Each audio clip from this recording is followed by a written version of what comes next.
metástasis y el colangiocarcinoma, que es algo que ha ido evolucionando bastante, sobre todo en estas dos últimas entidades. Hay varias diapositivas que posiblemente pueda pasar de forma un poco más ligera, porque ya se ha mencionado muchas veces en las presentaciones previas, que es lo que buscamos desde el punto de vista del cirujano ante una lesión hepática, lógicamente resecarla, pero con una seguridad para el paciente. Y esto nos lo marca pues, dos puntos muy importantes. Por un lado, el remanente que le va a quedar y, por otro lado, que tiene que estar libre de márgenes, que también dependerá del tipo de lesión. Entonces, esta resección R0 que buscamos sin comprometer la función hepática, también los límites quirúrgicos nos lo va a marcar el tipo de tumor del que se trata. Y la funcionalidad del remanente que le queda, pues también va a depender de lo que esto pueda causar mayor o menor funcionalidad en estos pacientes.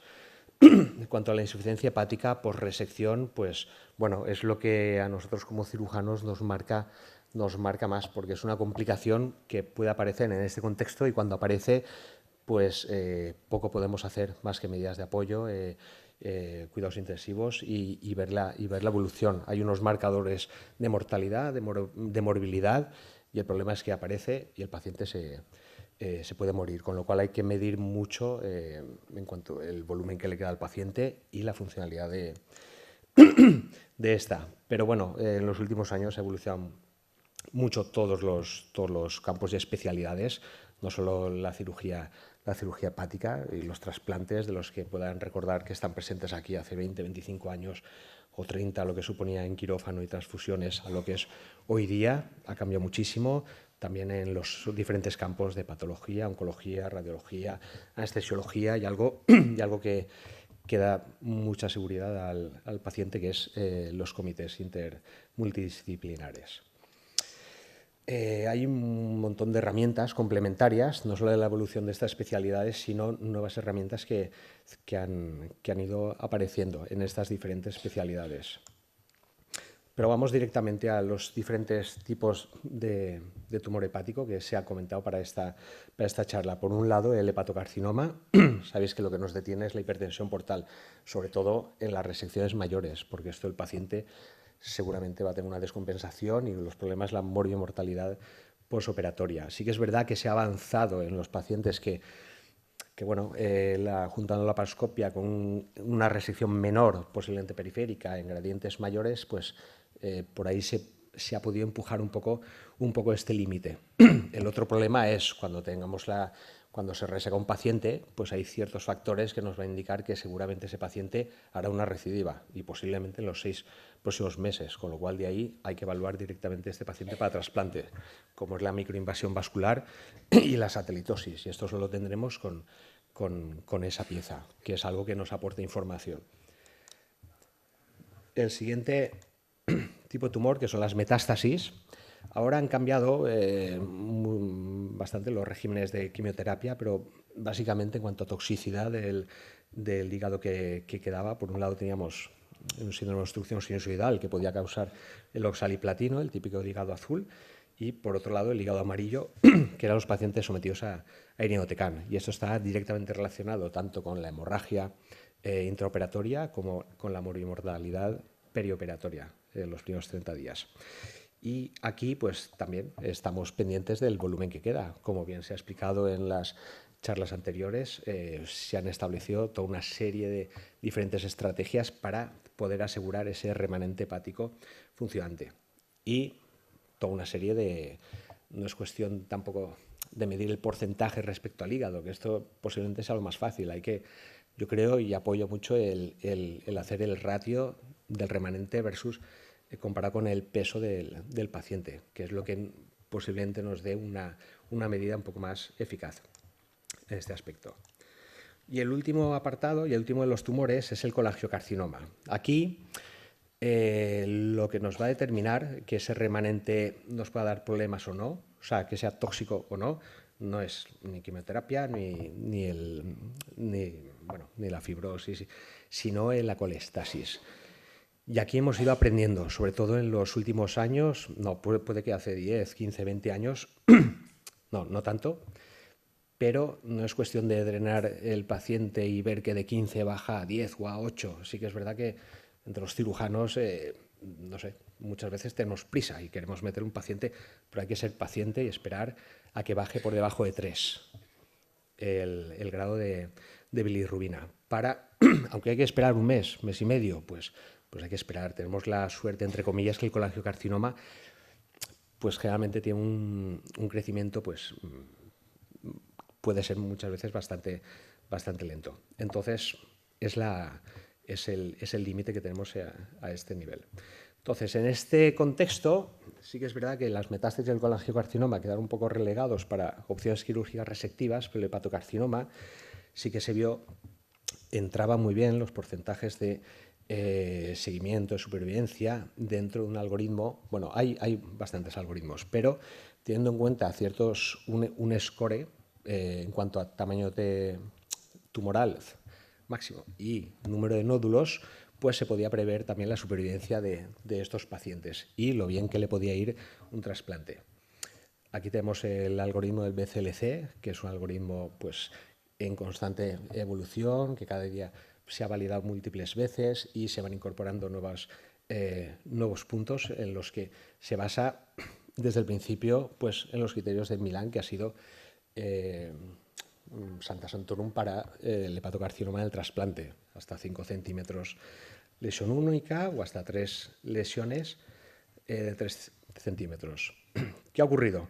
Pues que se ha ido trasplantando más y más y hemos estado en una situación hasta hace poco, como veréis, en la cual había que buscar diferentes alternativas al trasplante convencional. Se desarrollaron la sistolia no controlada, la controlada, el donante vivo, el trasplante dominó para poder incrementar este número de trasplantes porque se iban acumulando y aumentando muchísimo lo que son las indicaciones. Pacientes, las listas de espera cada vez eran mayores, había mortalidad en lista, pero incluso en ese aspecto pues ampliamos nosotros, parecíamos un poco más socas, las indicaciones de trasplante. Entonces incluíamos por un lado los tumores hepáticos que no eran hepatocarcinomas y por otro lado las metástasis hepáticas, no incluidas de entrada, pero ya habían varios grupos que habían presentado unos resultados que sí que igual inicialmente los primeros años podían parecer un poco desastrosos, pues afinando e intentando corregir e interpretar cuáles eran los factores de riesgo de recidiva precoz, de mortalidad, pues se ha ido apurando mejor la técnica.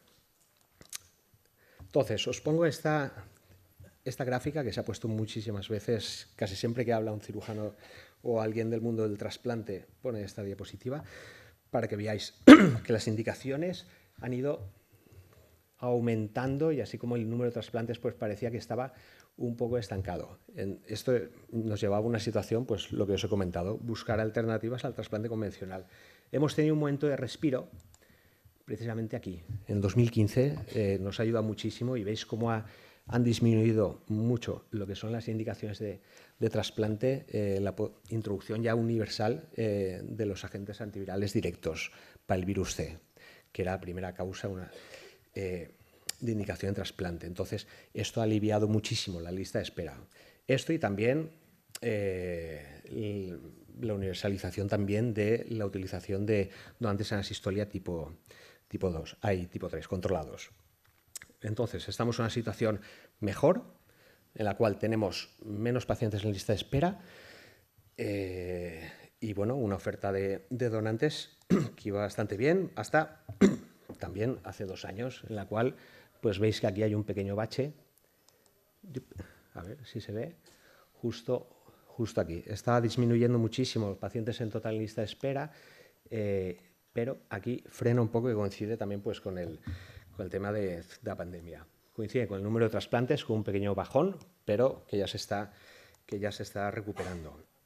Actualmente, frente a este panorama, pues vemos que han disminuido las indicaciones y la lista de espera y entonces pues nos planteamos, pues igual podemos empezar ahora a expandir las indicaciones, tanto en el hepatocarcinoma como posibles nuevas inclusiones. Os pongo estos datos de 2017 de Estados Unidos, 2 años después del virus C, para ver que aquí ya había sobrepasado la esteatosis como la indicación de trasplante hepático frente al el hepatocarcinoma frente al, frente al virus C. Y se espera que de aquí a unos años, lógicamente, por la tendencia actual, la esteatosis también esté ahí disputando y posiblemente por delante. Algo que nos ayudó mucho, bueno, en 2016, frente a este panorama, el creador, el que gestó los criterios de Milán, ya comentó que sugería que se podría ampliar tanto el número como el tamaño tumoral. También viene de ahí, pues, muchos años antes el Up-to-7 y otros scores, y que sugería que los diferentes centros se podrían ampliar el número de pacientes para incluir por esta indicación. Os voy a poner rápido esta diapositiva, en el cual en cuanto al colangiocarcinoma, hubo unos estudios a nivel, sobre todo, en la clínica Mayo, que establecía una radioterapia externa, braquiterapia y quimioterapia oral basada en gencitabina y cisplatino, para ver si estos pacientes, que eran irresecables y de un tamaño que no debía exceder los 3 centímetros, se podrían beneficiar del trasplante. En cuanto a las metástasis, luego os pondré datos. Bueno, en cuanto a las metástasis, aquí hay una historia del norte de Europa, de Oslo, del grupo de Noruega, que inicialmente empezaron con un estudio para trasplantar pacientes con metástasis, con unos criterios que luego cambiaron. Las primeras experiencias, la verdad es que fueron bastante negativas, pero en una segunda tanda, un segundo estudio que realizaron, los porcentajes de supervivencia mejoraron bastante. Esto daba cierta esperanza, y ahora hace muy poco, hace 1 mes y medio, 2 meses, en el Annals de septiembre han explicado la experiencia a los 10 años que se han cumplido ya de muchos de estos pacientes, llegando a supervivencias a los 5 y 10 años hasta el 75 y 50%. Claro, ellos establecen también dos scores, según el Oslo Score 0,1 o el Oslo Score 2. Con la metodología que han utilizado todos estos grupos, porque hay bibliografía de muchísimos grupos para ARTAR, no puedo ponerla aquí porque ocupaba solo la bibliografía como 4 o 5 diapositivas, pues se han ido intentando recoger cuáles son los factores de riesgo, los factores que pueden determinar recidiva, que pueden determinar supervivencia a largo plazo, supervivencia libre de enfermedad, y poder establecer unos protocolos, que es lo que nos interesa a todo. De estos tumores, de todo esto también se podría hablar muchísimo, no vamos a hablar nada de esto. Sí que es verdad que hay una publicación, la verdad es que muy interesante, en el Transplantation en 2021, grupo español, que han cogido no solo de los tumores que hablamos, sino de otras situaciones de pacientes alcohólicos que hacen una agudización sobre una crónica, pero vamos a basarnos en estos tres tipos de etiología tumoral, y establecen grados de recomendación según niveles de evidencia científico. En cuanto al carcinoma hepatocelular, como siempre, se basan en los criterios, los scores, que son tamaño y números, y por otro lado en la alfa-fetoproteína. Bueno, pues aquí tenemos las recomendaciones según literaturas con sus grados de evidencia, pues que sí, los criterios de Milán son muy aceptables, pero se podría incrementar a otros scores. Posiblemente uno de los más citados y con más fuerza a nivel de evidencia científica es el Up-to-7, y luego también establecen ciertas recomendaciones en cuanto a los niveles de alfa-fetoproteína. Aquí no sale, pero desde luego, por ejemplo, los comités, si está por encima de 1000 se contraindica, tiene que disminuir, y luego aquí hacen referencia a los niveles en 2 tipos de situaciones. Cuando hay que hacer una terapia locorregional, pues el porcentaje que tiene que disminuir o no. Estos son los diferentes scores. Como ya os he dicho, se basa sobre todo en el número de tumores, en el número de nódulos y en el tamaño tumoral. Y aquí os he puesto, aunque ya los posiblemente los conocéis todos vosotros, 4 de los más conocidos. En cuanto al colangiocarcinoma, y voy a ir rápido porque me salgo de tiempo. Por un lado tenemos el intrahepático, que es algo que realmente se basa en la experiencia que tenemos todos sin buscar trasplantar pacientes con colangiocarcinoma intrahepático, que son las sorpresas en la anatomía patológica. Y dice, pues mira, no era un hepatocarcinoma, es un colangiocarcinoma. Y en base a esto y los resultados a corto y largo plazo, pues se ha establecido que los que eran menores de 2 centímetros, pues sí que se podía evaluar para trasplante. Lo que pasa es que normalmente o no los encontramos tan pequeños o generalmente cuando son 2 centímetros en el TAC o resonancia, luego en la pieza, pues muchas veces sobrepasan. Pero bueno, de esto hay un protocolo internacional desde Canadá que se hizo para incluir pacientes de ese, pero posiblemente lo que más nos interese sea el periliar. Se basan en el protocolo de la Clínica Mayo, que os he comentado, tumores menos de 3 centímetros, sin afectación adenopática ni a distancia, lógicamente siguiendo este tratamiento de radiación externa, quimioterapia basada en 5-FU o, dependiendo, pues ahora muchos hacen gencitabina y cisplatino, y normalmente pues, se hace una evaluación por una laparoscopia, una laparotomía antes del trasplante. Estos son el protocolo que se ha realizado en España, sobre todo los grupos del noreste. Se han realizado 5 trasplantes hasta ahora. 3 los ha realizado el Hospital de Bellvitge, uno el Clínic, uno el Gregorio Marañón y otro no lo he apuntado aquí. Y bueno, es algo que está empezando y que en principio se tiene que expandir a los demás grupos de España y ver qué experiencia tenemos y si hay que cambiar, ver un poco, porque esto es lo que... Y bueno, os he puesto los datos por si os interesan de realmente los puntos, las dosis, pero yo creo que en esta charla es mejor hablar lo que hemos dicho en cuanto a conceptos. Y en cuanto a las metástasis hepáticas, pues lo que se ha visto es que cuando habían lesiones mayor de 5 o 5,5 centímetros, pues las tasas de recidiva eran muchos mayores y básicamente es el mismo contexto de lesiones hepáticas irresecables, sin lesiones extrahepáticas y que generalmente que no sobrepasen 2 años desde el diagnóstico. Aquí tenemos lo que se ha establecido en España, en un protocolo, un ensayo clínico que se llama Transmetir, que es un paciente que ya se ha tenido que resecar del primario, con metástasis hepáticas no resecables, y una respuesta a tratamientos según los criterios de RECIST que os comento. Si es por quimioterapia que no supere las 2 líneas, tiene que haber una respuesta mayor del 10% o igual, y si se ha realizado una TARE, pues mayor al 30%. Y la exclusión pues son las lesiones que superen 5 centímetros, los CA de Mayer de 80 no se trasplantan y cuando sea un BRAF mutado. Os he puesto esta, porque ayer me comentaron los compañeros, habla del intervencionismo en la cirugía hepática, es imposible hablar, porque yo creo que ahora estamos más de la mano, lo comentaba con un compañero aquí fuera con el café, que un cirujano hepático está más día a día con un radiólogo intervencionista de hígado que con un compañero suyo de servicio del colon. Y es algo que tenemos que ir continuo. Os he puesto que está presente el intervencionismo en todos los panoramas y escenarios del paciente, desde el principio del diagnóstico hasta el final, pasando por las complicaciones, por tratamientos, por hipertrofias, por combinar diferentes... Y también el avance tecnológico que se ha vivido en el mundo de la radiología es tremendo. Y desde fuera lo vemos como algo, vamos, espectacular. Entonces... Y acabo ya con conclusiones. En el hepatocarcinoma, la literatura ha apoyado la expansión de criterios, que ya se está haciendo. Hay muchos centros que hacen downstaging y 6 meses que se mantengan up to 7, se trasplanta.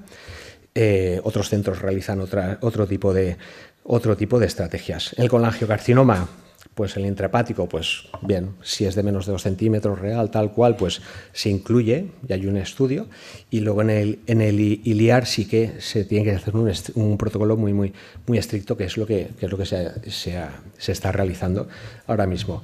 Y en cuanto a las metástasis, pues bueno, puede ofrecer un beneficio en todos estos pacientes que de otra forma son irresecables y solo pues cabe esperar tratamiento quimioterápico o tratamiento intervencionista. Muchas gracias. Muchas gracias.